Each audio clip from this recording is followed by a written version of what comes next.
Ladies and germs, welcome back to another iPhone diary. Today we're in the gym. Did some cardio this morning. Not this treadmill.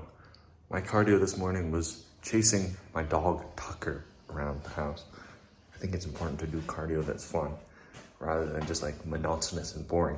And there is a place for that as well. It's easily trackable and, quantifiable, you could say. Just a little tip that I wanted to give you guys is that for big appetite people like me, huge appetite I have, you gotta learn calorie density. I think everyone, not just big appetite people, but you should learn calorie density. Learn what foods are more dense than other foods and why, right? Well, you need to understand your degree of appetite and adjust the calorie density accordingly. Let's see if I can put my phone on here. Yeah, I know I have a big appetite. So even when I'm bulking and trying to gain weight, I still eat foods that are low calorie dense, okay? Things that have a lot of volume, but are not dense in calories, okay? That's what makes you full, right? When I'm cutting, I eat those even more, right? I think, so learn calorie density, right? A lot of people are like, oh, I'm eating, 1,200 calories and I can't lose weight, right? First of all, are you actually eating that much? And second of all, the reason why you're not enjoying your diet for the most part is because you're not full, right? And you're not full because of your poor selection of calorie dense foods, right? You need to pick the right density of foods, right? So instead of eating the fatty salmon, eat a trout or a cod, right? Which is low calorie dense, less fat, right? Because fat is the most dense macronutrient. Learn this, okay? 1 gram of carbs is 4 calories. 1 gram of protein is 4 calories. 1 gram of fat is 9 calories, okay? And grams don't determine its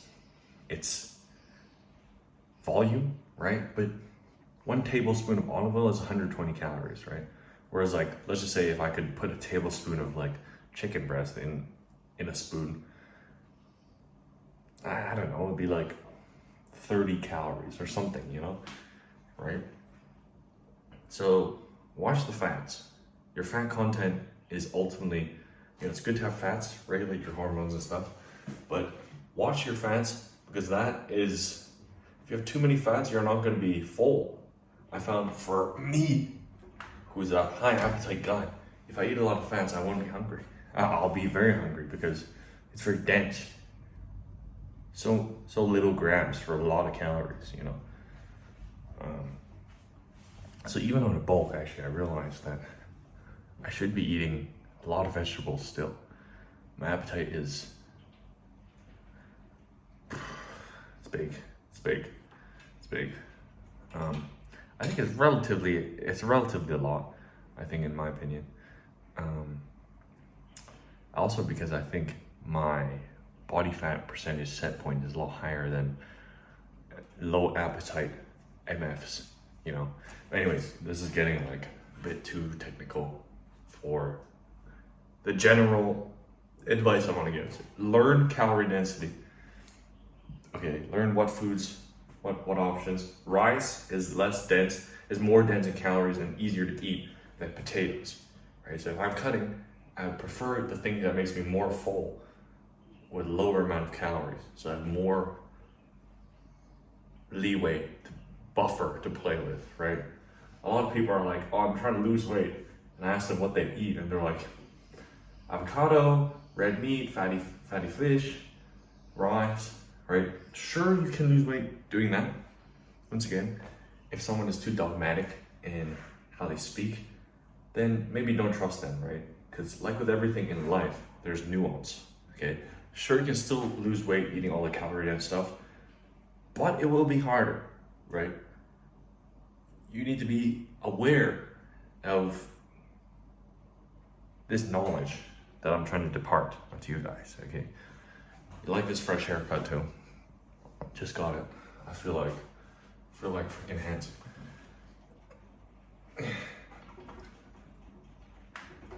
Learn calorie density. And the reason, another tip unrelated to this, the reason why I'm doing just like a pull up every like 2 minutes, it's called greasing the groove.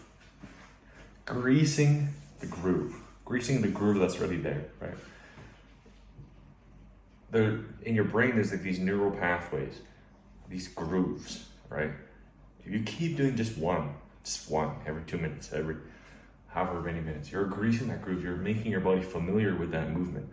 Not necessarily training it to muscular failure, but you're strengthening that neural groove, right? And if that groove is strengthened as much as possible, you're going to be able to recruit as many muscles as possible, right? Because your body's like, okay, Aiden's hanging from this thing. He's likely going to do a pull-up. Let's start to engage my scapula, my traps, the rhomboids, the arms, the back, just the whole back, efficiently, right? The more familiar you are with the movement, the more efficient your muscle force output is to translating to movement, okay? Whereas, someone who is strong but not familiar with the movement might just like have the worst translation of muscle force to actual movement. So I'm just trying to grease that groove to improve my translation efficiency of muscle output to movement output. If that makes sense. So grease the groove, it's important. I do this when I do cardio now, actually. Like I'll walk for an hour, but every like 5-10 minutes when I feel like it, I'll just do one pull-up. It definitely helps, Anyways, 2 pieces of advice for you guys. That's 4.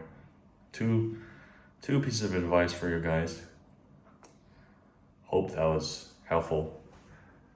Stay blessed, stay healthy, stay alive, and pet your dog, hug your parents. It's a good day to be alive. Let's get it.